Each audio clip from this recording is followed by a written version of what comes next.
Halo kalian Amita, kembali lagi di sesi Talk with Cita. Jadi, kita kedatangan tamu yang sangat spesial nih, yaitu Karlistio Aditirta Wijaya selaku Ketua Pelaksana DTDV 2024. Profil singkat dari Karlistio Aditirta Wijaya ini biasanya dipanggil Tio dan berkuliah di Universitas Sriwijaya. Nah, jadi kok, aku mau nanya sedikit. Di acara KIBP itu kan ada yang namanya DTDV nih. Betul. Apa itu DTDV kok? Boleh jelasin dikit gak? Acara TDV itu bisa disebut juga sebagai Dhamma Talk Dhamma Vaganza. Itu merupakan acara talk show yang kita undang adalah Bante dari luar kota Palembang. Sekaligus kita mengundang moderator untuk memimpin talk show-nya. Sekaligus ada juga pertunjukan dari anggota keluarga mahasiswa Buddhis itu sendiri. Oh, jadi begitu ya kok. Oke. Untuk pertanyaan selanjutnya itu, apa tujuan pelaksanaan DTDV itu sendiri kok? Kan kita tahu kan banyak acara di KMIP dan ada tujuannya tertentu kok. Betul. Seperti yang kita tahu, Dhamma Talk Dhamma Vaganza itu adalah acara untuk memabarkan Dharma yang dilaksanakan oleh Bante. Nah, jadi tujuannya adalah untuk mengembangkan Buddha Dhamma di kota Palembang. Sekaligus memperkenalkan keluarga mahasiswa Buddhis Palembang sebagai organisasi Buddhis yang aktif.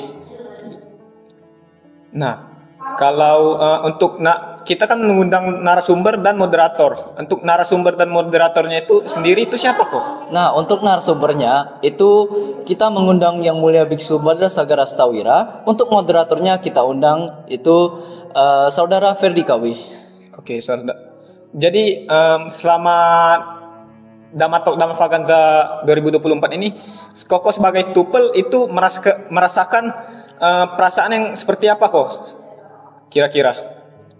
Boleh dijelasin dulu nggak maksudnya perasaan ini? Ya, seperti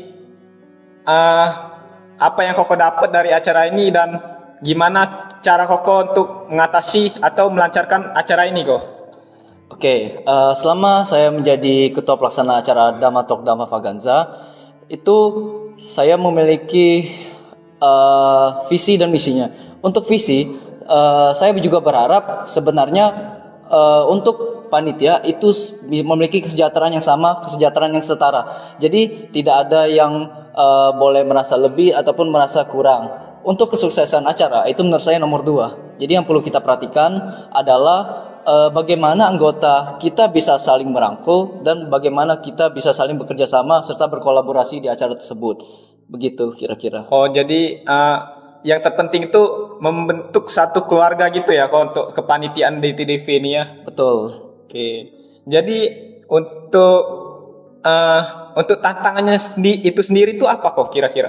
Nah, untuk tantangan itu sendiri itu sebenarnya misalkan nih, kalau misalnya kita ada masalah kayak saya dan kamu gitu, itu belum tentu kayak saya bisa memberikan cerita kepada kamu kalau misalkan ada masalah gitu, dan itu tidak bisa secara langsung kita ceritakan karena itulah yang menjadi masalah kita sehari-hari selama kepanitiaan ini. Karena itulah yang terpenting, kita harus mengenal lebih dekat, kita harus mendekati orang tersebut. Ya, kita juga nggak bisa meninggikan ego kita bahwa acara ini yang terpenting itu bekerja, yang penting sukses, nggak bisa. Itu yang terpenting adalah kita harus tahu masalah anggota kita di mana, kemudian kita lihat solusinya gimana dan kita bisa ambil penyelesaiannya secara bersama. Maka dari itu tantangan terbesarnya adalah pada manajemen anggotanya sendiri.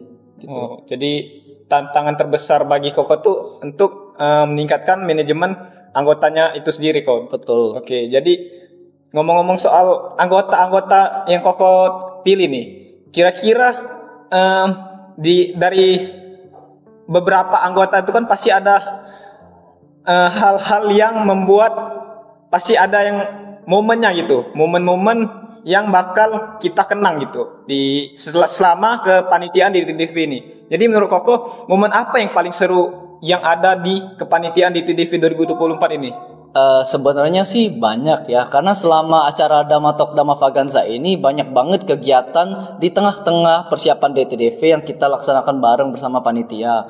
Tapi menurut saya yang paling seru adalah momen ketika saya bersama panitia inti ataupun koordinator itu kami bersenang-senang untuk menuju ke mall gitu. Nah, disitulah kami merasa di situ kami bisa dekat, kami bisa bersenang-senang tanpa memikirkan job desk secara sementara gitu. Dan betul.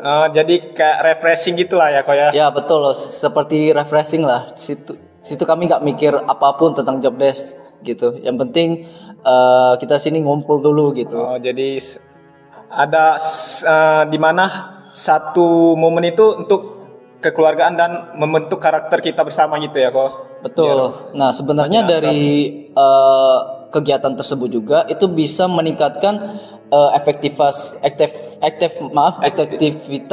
pekerjaan dari koordinator sekaligus mendekatkan diri kepada yang lain juga gitu. Oke, jadi kira-kira begitulah ya guys ya teman-teman. Jadi untuk pertanyaan berikutnya ini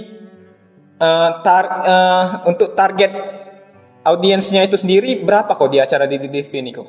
Nah, kebetulan untuk tahun ini kita kan mengambil sudut pandang dari tahun lalu. Jadi untuk target tahun ini itu sebanyak 1.300 penonton. Tetapi itu target audiensnya? Ya, itu target audiensnya. Tetapi ada hal yang menarik nih.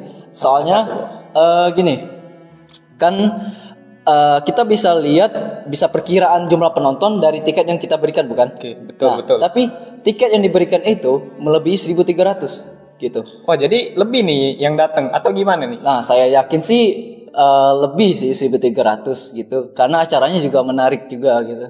Oh, jadi perkiraan Koko nih lebih dari 1.300. Betul. Nah, kalau perkiraan untuk sementara Koko nih berapa nih kira-kiranya? Perkiraan untuk sementara yang bisa saya lihat dan bisa saya simpulkan secara sementara waktu itu mungkin sekitar kurang lebih 1.400 adalah. 1.400 yang benar-benar menyaksikan dari awal hingga akhir gitu. Iya. Jadi ngomong-ngomong kan kalau dari awal sampai akhir nih. Kalau yang dari tahun kemarin yang saya tahu nih banyak yang pulang sebelum acara selesai. Betul. Yaitu Dama Vaganzanya yang melakukan drama ya. Itu betul. Orang udah pada balik nih. Jadi kalau acara yang Koko buat kemarin atau jadi ketua pelaksana itu pulangnya selesai acara atau ada yang pulang di pertengahan acara kok? Nah, sebenarnya ada yang pulang di pertengahan acara. Mungkin karena kondisi waktu itu juga udah malam. Tapi ada juga yang masih penasaran nih karena Damatok dari Bantenya belum selesai, sekaligus ingin menyaksikan Dama Vaganza juga. Nah, tapi mereka juga menunggu-nunggu door prize juga sih sebenarnya. Jadi bukan karena semata-mata door prize, tapi kita juga kemas Dama Vaganza itu lebih menarik supaya mereka juga bisa bertahan gitu. Oh, jadi kita membuat Dama Vaganzanya itu semenarik mungkin biar audiensnya tetap nonton sampai akhir. Masih bertahan gitu. Oke. Nah, kok untuk Koko kan udah sebagai tupel TTDV 2023. Untuk 2024 2024. Oke, sorry. Apa saran Koko Tio nih untuk acara di TDV KMBP di 2025?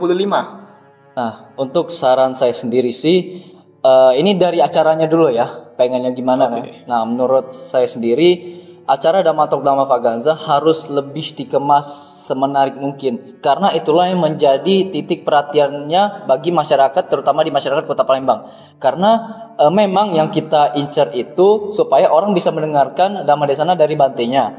Cuman agar kita tidak bosan dan tidak seperti acara pada biasanya, kita harus kemas nih. Misalkan kayak acara itu kita tambahin penampilan apalagi nih yang lebih seru, kita tambahin apalagi ya, maksudnya misalkan kayak ada tambahan door prize supaya orang bisa lebih banyak yang menunggu, atau kita gunakan cara yang lebih baik, misalkan contohnya pertunjukan seni ataupun yang lain-lain gitu. Oke, jadi begitulah ya guys ya untuk saran dari Ketua Pelaksana di TDV 2024. Jadi mungkin sekian saja ya video Talk with Cita hari ini. See you di Talk with Cita selanjutnya. Dadah. Dadah.